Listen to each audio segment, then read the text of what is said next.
She's a roller coaster. Oh, she's so sick. I'm burning up inside, but I can feel no pain. I won't try to stop her. She can't be tamed. I'm so in love with her. I fall and try again. Get up and try again. A couple of weeks ago, and I started recording, and then I didn't tell the lad that we'd started recording, and I'd started asking him embarrassing questions, and then after a little bit, he realised we were recording and got really upset. Why? Well, because I was meant to tell him that we started recording, and he started saying stuff, and then he was like, "Please don't put this on air." Maybe you can edit that anyway. It's not a... Well, have you got any embarrassing stories? Why are you recording? I'm recording anyway? now. Oh, that was quite smooth. Have you got any embarrassing stories? What about exercise or generally in life? Generally, Oh my God, I've got hundreds of embarrassing stories in life. I don't know if I've got it. Well, I've definitely got some. You don't get to the age of 51 without having a few embarrassing stories. True. If you get to the age of 51, you haven't got any embarrassing stories. It's pretty miserable. It is. So That is very true. Somebody is. left my company this year, and the MD stood up and said, it's really sad that Victoria's leaving. She's been with us quite a long time. I can't think of anything really, any funny stories about her. She's always been a consummate professional, yada, yada, yada. And you know what? At the end of that, I thought, Jesus wept. If I ever left a business and they said, I can't think of anything funny, any funny anecdotes, I'd think, God, I'm bored. I know. Did I ever tell you about how when I got the manager's job at David Lloyd? So the sports manager at the time, before I was the gym manager, was MJ. And then on our first sports team meeting, he was like, as a bit of an initiation, any new members of the team have got to stand up and do karaoke in front of the whole team. And I was like things like that don't really bother me too much. So I was like, oh, no worries. And he was like, what do you want to sing? And what's that song? Is it halfway there, living on a prayer. Oh, right, that yeah, one. Bon Jovi. Yeah, that's the one. So I was like team meeting. Someone started playing it on their iPad. I stood You were up on a quite chair. excited. I was singing it in front of everyone, and then someone else walked in, and the GM walked in, and then next thing you know, there was about 20 people stood in front of me. It was just a big prank. No one had ever done that ever, and they you just completely. embraced it? I embraced it. Completely pulled the wool over my I eyes. think they should actually do that now from now on. And I think they should have should. started it. I tried to encourage it the next time that someone started, but they wouldn't allow me to. Right, that was enough waffling to start the podcast off. Good morning, good afternoon, good evening. My name is Conor McManus, and you are listening to the Collective Fitness podcast and show. Now, a big thing for me doing this podcast is that I didn't just want it to be about fitness or how to do this or interviewing this fitness inspirational person or whatever. I wanted it to be more than that, and I wanted it to align with what we are trying to do as a brand and as a business, and that's to help people understand that exercise is a tool. It's not just a means to an end, and it's a way that we can not only improve our physical and our mental health, but allow those skills that we acquire both physically and mentally to spill over into normal day-to-day life. Previously had someone on the podcast called Josh. He's a barber. He's not from the world of fitness at all, but he does a lot of tours and a lot of speaking on mental health, and he's had his own experiences, and he was a real good asset to the show. So today I wanted to get a good friend of mine on called Nikki. Say hello, Nikki. Hello. I'm a little bit upset that you've not introduced me as a fitness inspirational person. You are a fitness That's a bit inspirational person. upsetting, but Well, I'll get over it. Completely contextual. So the reason I wanted to get Nikki on is you're actually a client of mine. Yeah. And in some formats, I'm a client of yours. We both work with each other at different levels. Got a lot of time together over the course of a week, and I've met a lot of people as a coach and as a personal trainer, and everyone's got their own demons and everyone's got their own problems, but not many people who's been through as much adversity as you. And as long as I've known you, you've always still had a bit of a spring in your step and a smile on your face. Yeah. Whereas a lot of people I've met have been through nowhere near as much adversity as you have, and they struggle to deal with it. And that's not to say that you're better than anyone else. It just means that some people have been equipped to deal with problems a little bit better than others. So what I wanted to kind of do is get you on the show today and just talk a little bit about your relationship with exercise and how exercise has helped you go through that journey. and help some people, because some people might be out there listening to this and they don't have exercise in their life and they are facing some issues of their own, and the introduction of exercise into their life could potentially aid them in that process, in that journey. Yeah. So start off by just give a bit of an intro, tell everyone a little bit about yourself, and kind of start from day one of your exercise journey. Oh, right. Well, this shows my age because I was an 80s and 90s aerobic queen. Did you have the leg warmers? Yeah, oh, absolutely. Go on, girl. Lycra, leg warmers, headband, the works. I could quite easily do back-to-back 2 or 3 aerobic classes. And that was about as much of from an exercise point of view that I did. But I did quite a lot. And then I spent a period of time where I didn't probably do a great deal of exercise. Funnily enough, actually during that period, I actually ran a marathon, which I don't think you actually know that. I didn't know that. But that was, I literally just trained for the London Marathon, did it for Macmillan, took my shoes off at the end of the marathon and vowed to never run again. Why did you not enjoy it?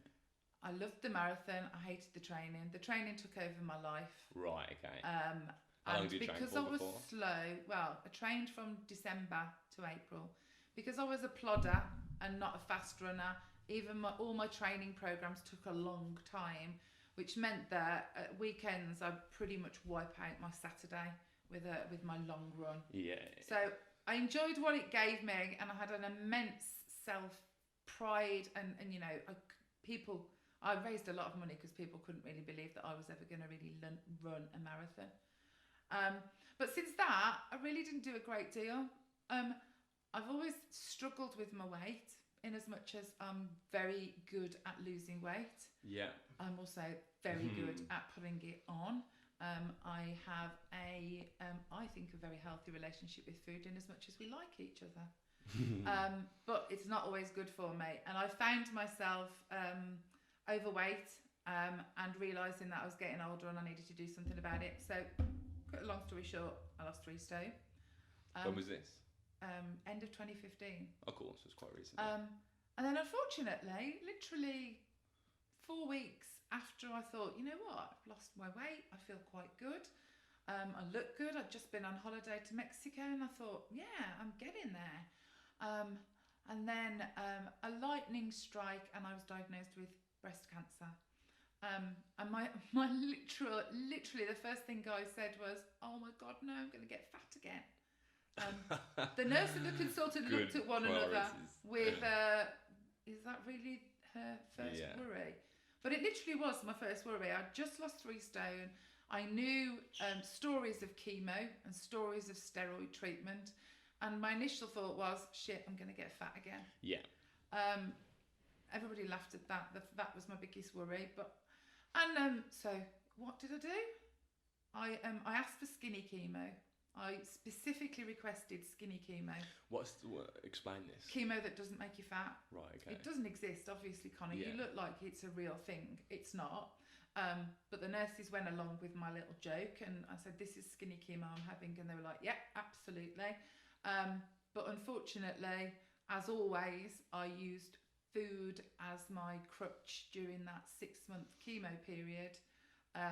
And piled my weight back on. Right, okay. On top of that, steroid treatment, so I'd got moon face. On top of that, I'd got no hair because I embraced hair loss. Yeah. Used self-tan and felt that I looked good without hair. But I found myself at the end of 2016 cured of cancer. So how long, go back a little bit, how long was the whole process then, from start to finish? I was diagnosed in January. I had my mastectomy and reduction in February. I started chemo on the 1st of April. Right, okay. April Fool's Day. No way. Can you believe that? Bit of a joke. Well, my first chemo is quite funny because the nurse said to me, this one drug we're going to give you, this is a bit rude, this is a bit embarrassing, but she said, can make your bottom itch. Oh. Like your bottom hole itch and sting. And I looked at her and said, it's April 1st. That's an April Fool's joke, isn't it? And she went, no, it really isn't. This is something that the drug can do. And I was like, yeah, right, whatever. I don't believe that. And because it didn't happen, I was like, yeah, good April Fool's joke. And then I went for my second chemo 3 weeks later, and a different nurse who gave me the drug said, right, this drug can make your bottom itch. And I was like, oh, so it's real. It's not an April Fool's joke. It took till chemo 3, and then chemo number 3, I nearly shot off my seat. Because it literally, so I had my surgery in February, 8 weeks recovery. I was back at work in 6.5. Very That's pretty good. Competitive. I don't like to be told that I can't do something. Chemo started in April. Again, I was told not to work. What do they know? I had a week off on each chemo cycle and then went back to work for 2 weeks. On limited hours, but I forced myself to try and continue with some normality, because... Did you find that not just residing to the fact that you got cancer and trying to continue on with normal life massively helped you? It was really important to me not to sit and wallow. And I know that some people have the whole time off, and I don't. I have no problem with those people, and that sounds awful. I get it, and I do get it. It would have been really easy for me to say, you know what, I'm going to just take 6 months off. But like I said, I'm competitive, and every time my consultant said, well, you really shouldn't be working, I was like, but what am I going to do? All I'm going to do if I don't work is sit at home, feel sorry for myself, think about my side effects constantly. My going to work was my distraction. Distraction from that horrible metallic taste you have in your mouth. Kind of gave you a bit of focus and a bit of purpose while everything was going on. Something else other than cancer. So that was my 6 months. Finished chemo at the end of August, beginning of September. Went to Tenby for a week with my husband for a little rest. And then found myself fat again. And it's not cancer's fault, because clearly not everybody who's had cancer's fat. So I have myself to blame, as well as chemo and steroids. And I realised then, and my sister realised, and my husband realised, that I needed to do something. So how much weight did you put on in that time frame? I don't know. Didn't dare. Probably 4 stone. Really? Yeah. And like I said, I'm really good at it. I told you, I'm great. I'm so good at putting weight on. I can put weight on like that. You know, I only have to look at a cream cake and the pounds pile on. So it was probably 4 stone in that year. Despite the fact that I'd lost these massive boobs that must have weighed a lot. I gained weight. So my sister said, right, we're going to join a gym. And we joined a gym on New Year's Eve. And not the normal time for people to join gyms. Normally the day after. Yeah, we actually went for our first trip to the gym on New Year's Day without hangovers. Me wearing a massively baggy, oversized men's XXXL t-shirt and baggy jogging bottoms. What gym was it? David Lloyd. Ooh. And thinking, I hate this environment. Everybody's going to be looking at me. I feel really self-conscious. And I guess over a period of probably 2 years, I've realised nobody really takes any notice of you. You think people are staring at you, but in actual fact, they're very focused on what they're doing. And unless you go out of your way to make a fall off a treadmill, then they'll probably look at you. But other than that, other than that, they don't. So I began my journey. I got a PT, and I was very much a I can't do this person. Somebody said pick up that weight. I was like, I can't do that. If I saw somebody doing something, I think, oh, why can't I do that? That negative self-talk, is that something that you've had with regards to exercise all your life, or is that something that kind of piled on after the cancer? I guess it's a recent, because I could do classes. Classes were easy. You just follow an instructor, jump around, look a bit silly. A little bit less accountability, isn't it, than having a personal trainer? There is, and also the gym environment's changed now. You know, there was never really a big gym floor with all those machines. If you go back to the 80s and 90s, those things just didn't exist.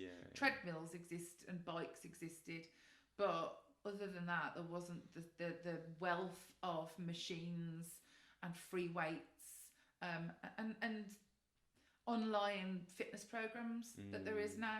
So back in the 80s and 90s, aerobic programs for women were probably, and then there were environments where men went to pump weights.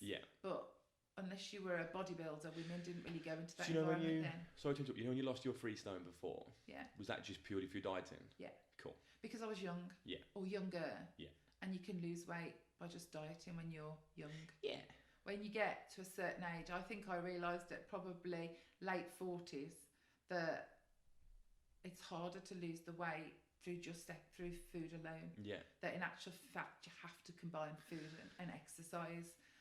Yeah, I think Probably true from 30 onwards, but I think you really realise it when you get older. Yeah, I think it's a combination of a few things, and I think the main thing that has a big factor on that people overlook is that our ability to restrict our lifestyles gets harder and harder as we get older, because obviously like our priorities and our values change. An older individual is gonna still want to go out and socialise, he still want to go and see family and friends, and start appreciating that stuff like that more. Yeah.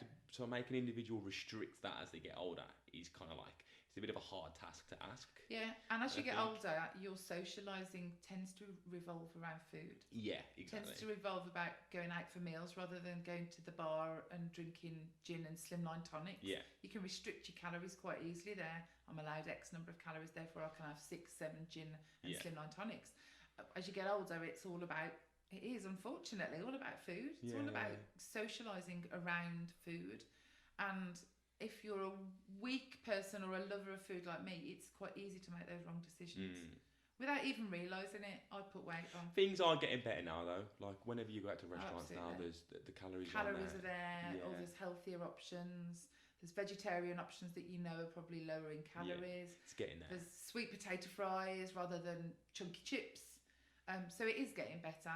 But, you know, I know now at my age that just dieting alone just does not do it. So back to exercise in your journey. How did things pan out from there then? So we've got back to the gym, we've joined David Lloyd, we're in that kind of negative mindset, and we're kind of just getting back on track with fitness. Well, starting to get back on track. Yeah. How did it all go from there? My first PT, I was actually sick. Well, yeah. Yeah, Never I had done to that. go to the toilet and I was actually sick. Class. And I probably was doing something really simple, but I can remember thinking, I am gonna bloody die here. Yeah. It was so hard, but I'm quite determined. Like I said, I'm competitive and determined, and I was determined to not feel ashamed when I look in the mirror. I was determined to not have to wear baggy t-shirts and big jogging bottoms and feel awkward in the gym. This kind of competitive mindset you've got, is this something you've always had? Yeah. Cool. Always. But I was very much a team player when I was younger, so I was very competitive. I was a competitive swimmer. When I was younger, I was a good swimmer. But I was very good. Where do you think it came from? Just the introduction to sport when you're young? Swimming. I was a swimmer. My mum and dad took me to learn swimming, learn to swim, and the person that taught me to swim ran a swimming club. Cool. It was a natural progression into swimming, but I was always very competitive for the team. I'm a great team player. Yeah. I always did my best records, my best times when it mattered for the team. Yeah. If it was an individual thing, I always let myself down. My negative self-talk probably got hold of me. But when I was doing it for others, I was always at my best. See, it's interesting because people now, like, having a competitive individual is something you just don't find as much anymore. I know. Everybody's got to be a winner. Yeah. Nobody can be a loser. Yeah, and like I encourage it so much. Like, you know this through with coaching with me, and just anyone I talk to, like, I encourage competitiveness. Obviously in a healthy way. Like, it can get to certain levels when it becomes very unhealthy and etc. But I just find that people struggle with the concept now, and it's like there's just been this blanket discouragement of competitiveness. Yeah. I think the only danger on competitiveness, especially with me, is when I first started the gym, and even now sometimes I look at people and think, oh, why can't I do that? Or I'm not good enough, why can't I do that? And in actual fact, they're 22. Yeah. You know, I ain't going to be able to do what a 22-year-old could do. With all the will in the world, that is not going to... Yeah. So now it's more a realistic competitiveness. Yeah. Where I think about, right, what's my next step? Rather than what they're doing over there, what am I doing? Yeah. And how am I moving forward? And what's my next improvement in the gym? Is it, you know, I said to you earlier, you know, gosh, somebody said pick up a 6 kg dumbbell. I'd be like, what? Okay. And now I'm picking up 10 kgs. Now I'm pressing 10 kg dumbbells, and I'd be like, I would be scared of those heavy weight. Even now I look at them and think, crikey, they look big. Yeah. And that's that negative self-talk that I can't do that. I'm starting to get better at that. I can't do it. Where do you think the negative self-talks come from? Because you got to bet, because like when we grow up, or when we're born, or When we get whatever, older. as you get older, like the only time negative self-talk, like you're not born with negative self-talk. Either you said it to yourself out loud, or someone's put it in there for you. Do you just think it's something that's come like grown over the years? Yeah. Or I don't really know. It's quite an interesting. I don't know where that little. I've got two people in my head. One that says you can do it and you're good and you're a good person. The other one says no, you can't. That's not for you. You can't do it. And I think in the gym, my negative self-talk is nearly gone. yeah, There's some things Oh, that I 100%. physically think, oh my God, Connor, I can't do that. But I go out for a run and run 4.5k, and I don't think I can't do it. yeah, I think, yeah, I can do that. And I push myself I challenge myself to not say I can't do it. yeah. You've probably heard me go, I can't. No, come on, Nicola, you can. I think a big part of it is this acceptance of the like failing or losing at something is completely fine. Yeah, and And awareness of that. Yeah, and like, Yeah. yeah, and that's a good point. And that's kind of when it comes back down to competitiveness, that people don't want to embrace competitiveness because they're afraid of losing, Yeah, and that losing that's going to have like a negative effect on their self-esteem and their self-confidence when it shouldn't. yeah. It should be an opportunity to learn and move forwards. Yeah. Um, I think for me, having awareness of that self-talk, that negative self-talk and that negative person, and actually speaking to that negative person rather than letting that negative person Yeah. take over. Now I'm aware of it. Now I'm aware that I've got this little voice in my head that says, you can't do that. And I Yeah. actually then go, actually, you can do one. Yes, I Yeah. can. Rather than just letting it take over and control you. And that's that. I mean, I'm ever the optimist. You said earlier on about, dealing with adversity. I am a coper of life. I Yeah. am a get on with it.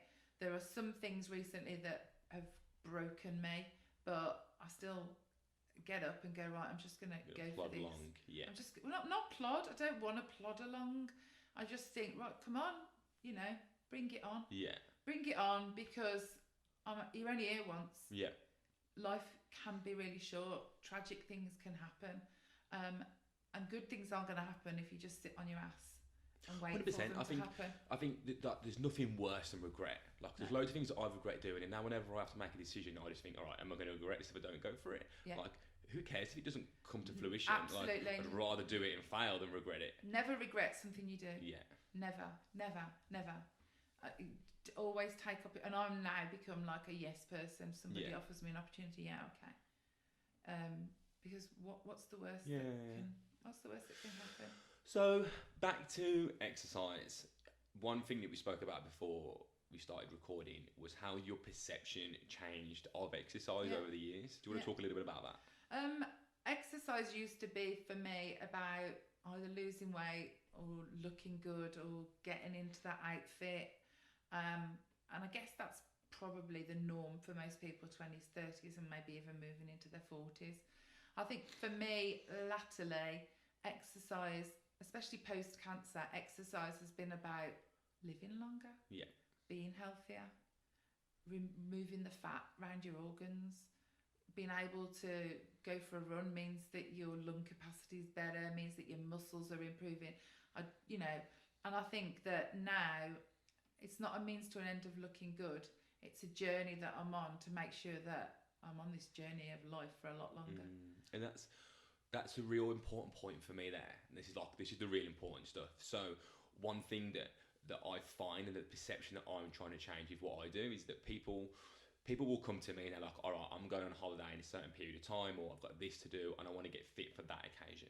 Whereas exercise shouldn't be like that. It shouldn't be something that's finite. It should definitely be something that's infinite, and it's an ongoing journey, and it's something that should be in our lives in some form of capacity. I'm not saying everybody has to go and join a gym and train 7 times a week, but for you now, like because of your change in perception, you've now thinking of exercise as like, this is just a journey. This is something I'm going to have in my life all the time, and I can kind of change that journey as I see fit, as I start to get influenced by different things. You might start to take up something else, like you said that you start enjoying your boxing classes recently, so that journey changes as you go through, but it's something that's going to be in your life all the way. there's nothing more of a pet peeve for me than people do it in a short period of time and they implement it in a way that it kind of becomes unhealthy and unrealistic, and that's when exercise gets this bad reputation that it does, and the stigma that kind of gets attached to it. But the reality is it's a massive medicine for people and a tool for people to be used for whatever they see fit. Yeah, and I think it's not just about physical. For me, the gym, exercise, how it makes me feel, from a mental point of view has been huge. And I do think that there should be a lot more around gyms, a social responsibility to help people with mental well-being through exercise. I was a gym floor person, and then something happened to me this year, a loss this year, that meant that I struggled with that soulless working, that soulless training. Mentally, I just found it really difficult on my own. Even with an app, even with following somebody, I just found for a period of time that I really struggled with that. And I hadn't been a class person since the 90s. I don't like mirrors. I hate mirrors in gyms. Why do they have mirrors in gyms? Most people don't like looking at themselves. So I'd avoided classes, but I tried a class. And I think for me, that was that camaraderie. That was that following other people, being part of a community. You know what? You don't realise, but some people say all classes are cliquey. Actually, they're not cliquey. They're a community. And you know what? You think, oh, I'm not going to be able to join that community. I'm not going to be able to get into that clique. But in actual fact, it's really easy. And I started training in classes in May. And you have to say, Nikki, no more classes. You're doing too many classes. Because I find that environment of other people, training with other people and having that support from other people has been a massive mental medicine for me. Massive. I do classes in front of a mirror, and you know what? I never look in the mirror once. I look down at the floor. Crack on. Because I really don't want, even now, 5.5 stone lighter, I still don't want to look at myself in the mirror at a gym. I still go, oh no, you're big, you look this, you've got that, and everybody does that. So I've got over the mirror issue in classes, but I have found that community from a mental point of view has been massive for me. I think there's an important point in that like, as a coach and a personal trainer, I'll give out advice, and all the advice, how relevant or irrelevant in the world, is completely useless if you just don't enjoy it. And I think, I can tell you maybe that class is not the best for your knees, or maybe we should be doing a bit more weight training, or maybe we should be doing a bit more of this. But if you don't enjoy it, and there's no point. No, I mean, that's an important point. And like the fitness industry now is so like, oh no, you've got to do it my way. My way is the best. And we very much vocalise what we think and what we have emotional attachments to in terms of fitness, and just throw it at people through whatever media outlet we're using. But the reality is, it's probably best just to listen to people and see what they need to do. Absolutely. There is a bit of a line where, and like we have this conversation a lot, where the reason we go to the gym is to become healthy, but the stuff that we do can become unhealthy. And not saying in terms of like an unhealthy habit, but like jumping up and down in a box is not good for our knees, unhealthy. No. And then we have to push ourselves away from that. So there is a line in that. But the reality is, like, the best exercise program is the one that we as an individual enjoy and makes us healthy, or at least not makes it unhealthy. Absolutely. And I think you're right. There's no point in saying you've got to do 5 weights programs a week if you get to the end of the week and you hate it and you've only done 2. Yeah, exactly. Because you didn't want to do it. I think now I've got a balance. I have that what would Connor say in my head when I book in to do a class. And in actual fact, when you ring me when I'm in a spin class, and I have to text you on the bike and say I'm in a spin class, and I'm thinking, I thought that was your voicemail, Which is a weird voicemail. Connor's gonna go ape. But it is about balance, and it's about what's helping you here and here. And you're right, I've got chronic knee problems, so probably body combat might not be that good for my knees. Probably not. But they're bad anyway. I think it's not really gonna. Yeah, they hurt. But like, I put up with it. Taking, like you just said, a statement a couple of sentences ago. the point is though, like sometimes mental is more important than physical. Absolutely. And and this is a lesson that people can take away from this, is that we place so much emphasis on our physical attributes. And you've got 18 to 30-year-olds who are like impressionable teenagers who all they see these different people who look amazing through social media, and they immediately think they need to conform to that. Yeah. But they are unhappy as shit in their head. Yeah. And I think, like you just said, no, you didn't say it like this, but who cares about my knees, or who cares about this? As long as I'm positive and happy mentally, that should be the foundation. That should be the important thing. And then anything on top of that in terms of physical and then like the longevity of our life obviously comes straight after that. That's all just bonuses, but obviously massive positives as well.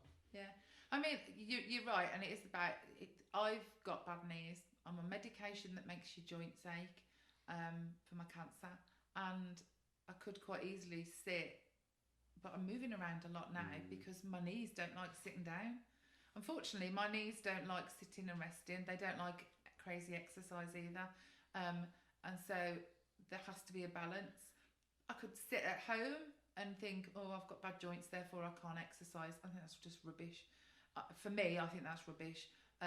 You're right. I do body combat, and it's probably not good for my knees, but it's good for this. Yeah. I think it's good for me mentally. It's not going to it's not making what's wrong with my knees any worse. Yeah. It's just causing me pain, and I'm quite good mentally at overcoming pain. I'm the girl that was walking on a broken ankle for 3 months. Therefore, pain is just pain to me. Yeah. Cancer was just cancer to me. People gave me that tilted side head when I said I'd got cancer. That sympathy, love. I don't want sympathy. It's just cancer. It's just something that you've got. It's not you. It's not you. And so I think, I don't know where I'm going on this, but you're right that there is a balance. There's a balance between knowing that you're being a bit detrimental to your physical well-being, but knowing that improvements in your mental well-being are just as more important than that at that time. And now I'm less reliant on the classes to help me mentally. I can do the physical training and the workouts on my own, but I do the classes because I want to do the classes. So we spoke a bit about like how positively it's impacted you mentally now. Obviously we spoke a little bit as well about like some adversity you've been through recently. I want to understand how, if at all, but how exercise has impacted you and helped you to deal with what you've had to go through recently, because I don't want people to have to go through the adversity that you've gone through to be reactive and then think, oh, I'm going to use exercise as a tool. Yeah. I want people to not have to go through that adversity. Yeah. Decide after listening to this to introduce exercise into their life. And then when something is thrown at them, and something in life, because life always throws stuff at you, they are then equipped to deal with it in a more proactive manner than having to find that escapism after something has gone wrong. I think I was lucky. People would say I was lucky because I'd already found exercise before. So I found exercise post-cancer, and that improved my physical and mental well-being. I then had a massive pulmonary embolism on my lung. It's a big word. I thought I'd got a chest infection for a week. Just kept saying, oh, I'm struggling to breathe. I went to boot camp and my PT told me to stop being a flower because I kept resting. I couldn't breathe, and we just thought I was being pathetic. I then went to the doctors and then ended up in emergency ambulatory care with an MRI, being told that I'd got a massive blood clot on my lung, being told not to exercise. This is how obsessed I was with the exercise. Not obsessed, enjoying exercise. That they said, you can't exercise, you've got to be careful. And I said, oh, when you say no exercise, do you mean no cardio, but I can go and do weights? And they were like, no, we mean you should be on constant bed rest for 8 weeks. If this blood clot moves, it's sayonara. I was like, okay. So I did what they said and I rested. But I then came back bouncing into exercise. This is my sad story. I then broke my flipping ankle. Oh, just when it happened? Yeah, I then broke my ankle. So I literally just got back into it, improving with my lung capacity, and then I broke my ankle. But even that didn't stop me because I used to go to the gym floor with my boot on and do everything I could that didn't involve Yeah. my right That's good, that is, because I see a lot of people who break something from their lower limbs and they're like, oh, I'm not going to can't go to the gym now. exercise. Yeah, and a couple actually came over to me and said, "Oh, we've got to tell our daughter because our daughter's broke a leg," and said, "Oh, that means I can't exercise." I was like, "It doesn't really mean you can't exercise. It means I can't run on the treadmill." But I've probably given that a good go. While you're hopping on the Stairmaster. Yeah, but I carried on going to the gym with my boot on. I think it was my sister that pushed me into that and said, "Look, you can. There's just things you can't do." But I'd already found exercise, and then other things have happened in my life. Unfortunately, I'd already got exercise in my life. The gym has been like, I wouldn't say my church, but it's been my sanctuary. Yeah. And I probably safely say it's saved me. Yeah. Exercise has saved me from going mad. Yeah. And from probably going into a bit of a depressing, dark place.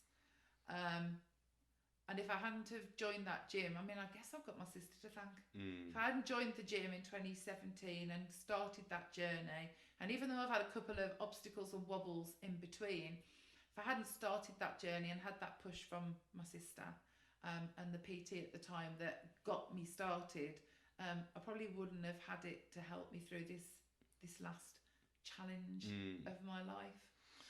And now I said to you earlier, I used to find myself driving home thinking, oh God, I'm going to go to the gym. Come on, you got to make yourself, yes, I am going to go to the gym, I am. Now I drive home sometimes and think, I need a rest out, but I really want to go to the gym, but I shouldn't, but I really want to. And I end up And that's good. probably going. Sometimes I just go for a coffee. Well, that's good because it's got to that point in your life now where like it's part of you. It's part of your values and part of what you prioritise, and that's good. It definitely is, yeah. And and like you've in like a weird, unfortunate way, you've been forced into that position. And what we kind of want is people to have that in their lives, but voluntarily. But have it in your life so it helps you if anything happens. Yeah, exactly. Things do happen. Yeah, and that's the real important thing is you've positioned it in your life in a way that it's constantly giving back to you. Yeah. But like a lot of people put exercise in their life where it takes away from them. And it forces them to not go to social events on the weekend because they're dieting so hard. Or they decide to go and do a bikini competition and they're like this absurdly unhealthy low body fat and things like that. And a lot of time that's the media attention that gets them. That's what gets the most media attention, not stories like this one. And that's kind of like why we're trying to do this to help people understand that. To ignore the stigma that's attached to exercise. It's not like that. It's such a good platform to give back to people and for you to kind of equip yourself for what life's going to throw at you. Yeah. I also think as well, don't you think oh, I can't eat that, I can't do that. Well, yeah, you can. You just have to work a bit harder in the gym the week after. Yeah, I know people that I'll see on the stairs, our good friends, Michelle, who used to cane the stairs on a Sunday, and I'd be like, crikey, Michelle, what are you doing? Oh, well, I went out yesterday and I drank and I've had a pizza last night. So, well, that kind of is a balance. It's a good balance between living, enjoying life, 100%. but also knowing that through exercise you can have those moments, that you can balance that out, that you can work a little bit harder and burn it off. It is about 100%. what do we say? What you put in, making sure that what you burn off is more than what you put in. I had a meeting with a new client a couple of days ago, and she was like, "Oh, actually, it's probably best to start in the new year because it's approaching Christmas now." I was like, "Oh, cool. No. How come?" And they're like, "Well, you're just going to put me on a diet over Christmas and stuff." And I was like, "No, I am not." I was like, the most important thing is your enjoyment and your happiness. This is the only real reason that when you at the be all and end all, the reason you go to the gym is to get some form of happiness, whatever that happiness looks like for you. I'd be a shit personal trainer if I said to you and made you do things that are going to in turn make you unhappy. Yeah. And I think that's really important to understand, and that it shouldn't be like that. It shouldn't be something that makes you unhappy. Yeah. It's an opportunity for you to be happier. Yeah. And the example you use is that I'm going to go out on a Saturday night and enjoy my social life, and it's in a reactive way. I'm then going to go to the gym to counteract that, so I can still enjoy all parts of my life without getting into an unhealthy state, which in turn makes me unhappy as well. Find that middle ground and that balance point. But it's also important to be proactive rather than reactive. We talk about dieting as a reactive thing. We diet because we've got to a level where we need to bring ourselves back down. but the gym should be kind of that offensive place, that proactive place where we go to the gym to prepare ourselves for what life can throw at us. Yeah. And we use the nutrition side of things, the dieting side of things to be reactive to what life has already thrown at us. And I think that's an important perspective to have. Does that make sense? That's kind of talk. That's kind of talk. I don't actually consider myself that I diet anymore. Oh no, and I like just balance Yeah. what I do, and I work really hard. You know, I work really hard in the gym a lot, and I don't really worry. I don't stuff myself with cream cakes every day, but I don't worry. This is the longest that I've gone keeping my weight off. Not having put any weight on since February, March. do you think it's now though because you're in control? And by in control, I mean like you're not chasing something you don't know what it is. Like you've now got like the tools and the education and the understanding of what you need to do. Yeah, and I'm less obsessed with what the scales say. It's more about how I feel, rather than what that number on a scale says. Yeah, exactly. Because the scales can say you've lost a stone, but you still think, God, I don't feel. If you've lost a stone, you feel like shit. What's the point? Yeah. Now I just think, actually, today I lifted a 20 kg plate above my head and walked up and down the gym. Yeah. 5 times. And probably 6 months ago I would have laughed at you if you told me to do that. And so that's like the funny perspective of a personal trainer. Did make me do it, by the way. Like that's the funny perspective that I have as a personal trainer, that those moments where like I see the look on your face when you've got that weight above your head and you're like, oh my God, I can actually do this. This is amazing. No, I think I was thinking, oh my God, this is really hurting. I'm going to drop it on my They foot. look like a similar face. But those small wins, and like I see them on a daily, weekly basis with different clients. Those moments that I can wholesomely say over my years as a PT are more important to you as the client than that goal that you set yourself at the start. Don't get me wrong, long-term goals are important, but when someone comes in and says to me, all right, I need to get to this weight and look like this so that I can get into a bikini when I go on holiday, when that time actually comes, when you actually sit back and reflect upon it, you've probably got way more enjoyment out of all those little moments where you did something that you thought you couldn't do. You know, my little wins, my first PT who trained me at David Lloyd, that my biggest negative thing in my head was walk out planks. Yeah, like, you mean, like walkouts. Yeah, I just couldn't do it. I was overweight. I struggled. I got no balance because I was so heavy, and I fell twice, and I was so embarrassed. And he was like, "Come on, you can do it." Burpees and walkout planks were my biggest challenge, and I can remember at boot camp the first time I actually did a couple of Nikki burpees. I don't like athletic burpees, but Nikki burpees. That was massive. Even now when if I do a burpee, you know, my big I've still got it's like my nemesis, burpees. But who'd have thought that you would celebrate being able to do burpees? Yeah, and conquering those little hurdles is so important. Yeah, and it's such a silly thing. Yeah. And framing your exercise routines in a way that you could acknowledge those. Yeah. And that's why sometimes that I harp on at you to not go to classes so much, because when you go into the gym and balance it out with going to the gym and going to classes, but you still go into the gym, you then have that opportunity to acquire new skills. Yeah. And then when you acquire those new skills is when you're like, okay, that was pretty cool. Yeah. And then when you go back to the class and do the skill, you're like, yeah, I look good now. Yeah, no, you're right. Cool. Right. Oh my God, I just said you're right. I know, it's the first time for everything.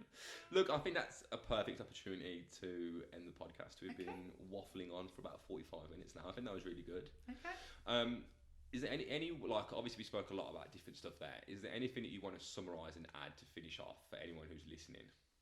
I think it's that overcoming that fear of a gym floor. And that, oh my God, everybody's going to be looking at me, because as much as everybody tells you they're not, they're really not. And just that, embracing the opportunity to take a new path. If you don't exercise, or you've never exercised, or maybe you've exercised before and you've fallen off the wagon, so to speak, not to think I can't do it anymore, not to think it's not for me. I really cannot believe that I'm at this place that I'm at, and I think that is something that people can look at, and I just think it's that opportunity to see exercise as a different thing. I don't think it's necessarily healthy to see it as a short term, because that's like that, Not at all. you know, ping ponging weight loss is not good, and it must be the same thing with exercise. So I think if you're going to do it, you just need to think that it's going to be Find a way a that you can long stick term to. lifestyle change. Yeah. And that's what it's been for me. It's more of a lifestyle change. Yeah, and for me, and like just to finish off from an outsider's perspective, you've been through quite a bit of adversity, and you got introduced to exercise at just the right time. Yeah. So you know, you don't know what life's going to throw at you. So I think if somebody's listening to this, don't wait. I think now is the perfect opportunity to find exercise and do it in a way, like we said, that suits you and no matter fits what your it is, lifestyle. whatever that element of whatever you class as exercise, Yeah. it doesn't have to be lifting weights. Exactly. Use it as a platform to improve your physical and mental fitness. Absolutely. Spot on. Right. Thank you very much for listening. Thank you, Nikki. You're welcome. Have an amazing day.